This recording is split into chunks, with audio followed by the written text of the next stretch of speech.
Di dunia pendidikan hari ini, kepemimpinan bukan lagi soal gaya ataupun jabatan, tetapi tentang nilai yang bisa kita pegang sebagai pemimpin yang baik. Hari ini, Kita akan membahas bagaimana sih pemimpin pendidikan yang punya nilai, yang punya arah dan punya dampak.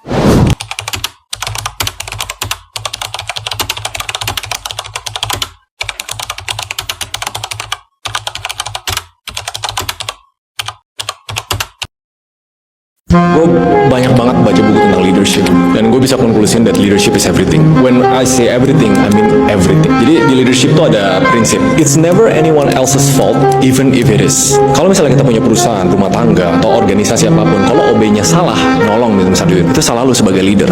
Kedewasaan dalam kepemimpinan adalah berani bertanggung jawab apapun yang salah di dalam, di luar, di atas, di kiri, di kanan adalah salah lu. Misalnya dari awal, kalau misalnya kasusnya OB ya, kenapa nggak dibikin SOP di awal? Kenapa nggak filtering prosesnya diketatin?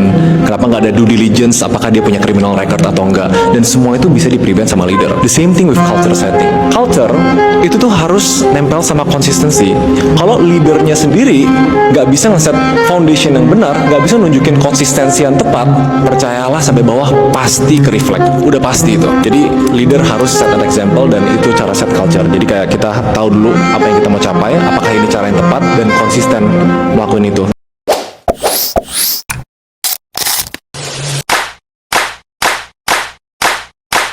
Kepemimpinan berbasis nilai itu bukan soal jabatan.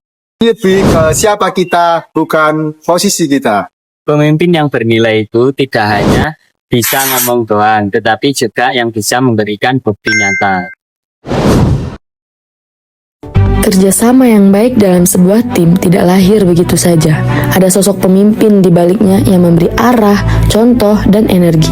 Itulah mengapa pemimpin harus berdiri di atas nilai dan keyakinan yang kokoh. Nilai itu bukan sekedar prinsip, tapi pondasi yang menentukan bagaimana ia bersikap, mengambil keputusan, dan menuntun anggotanya.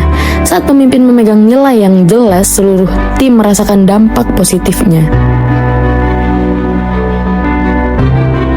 Dan yang paling penting, kalau kita bisa memengaruhi orang lain dengan nilai yang baik, itulah kepemimpinan yang sesungguhnya. Nilai apa saja sih yang harus dimiliki oleh pemimpin di dunia pendidikan? Yang pertama, integritas, yaitu sifat jujur dan tidak manipulatif. Yang kedua, yaitu empati, di mana pemimpin tidak hanya menyuruh, tetapi juga mendengarkan anggotanya. Ketiga, disiplin. Kalau pemimpin tidak memiliki sifat disiplin, apalagi anggotanya. Yang keempat, kolaborasi. Dalam dunia pendidikan, kerjasama sebagai support untuk proses pembelajaran. Yang terakhir, moral dan spiritualitas, yaitu pemimpin harus memiliki karakter dan menjadi teladan. strategi menjadi pemimpin berbasis nilai. Yang pertama, kenali diri kamu. Yang kedua, jangan mengikuti arus. Seperti mengikuti tren boleh, tapi jangan melupakan nilai yang sudah kamu pegang. Yang ketiga, harus komunikasi dengan jujur. Yang keempat, belajar dari role model seperti Ki Hajar Dewantoro.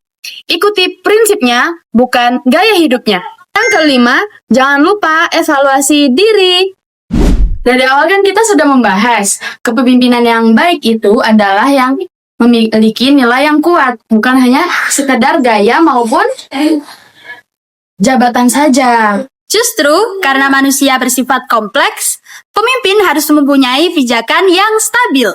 Dan disinilah peran best value leadership menjadi krusial. Kita cenderung transformatif, karismatik, ataupun demokratis. Kaya itu cuma pendekatan. Nilailah yang menjadi arah utama dalam setiap pengambilan keputusan. Nilai seperti integritas, keadilan, kejujuran, serta tanggung jawab itu yang akan menjaga kepemimpinan kita menjadi konsisten, apapun gaya kepemimpinan yang akan kita gunakan nantinya. Jadi kesimpulannya, gaya kepemimpinan itu boleh saja fleksibel, tetapi juga nilai-nilainya juga harus dijalankan, karena disitulah kita dapat melihat kualitas dari seorang pemimpin tersebut. Terima kasih teman-teman telah menonton video kami. See you.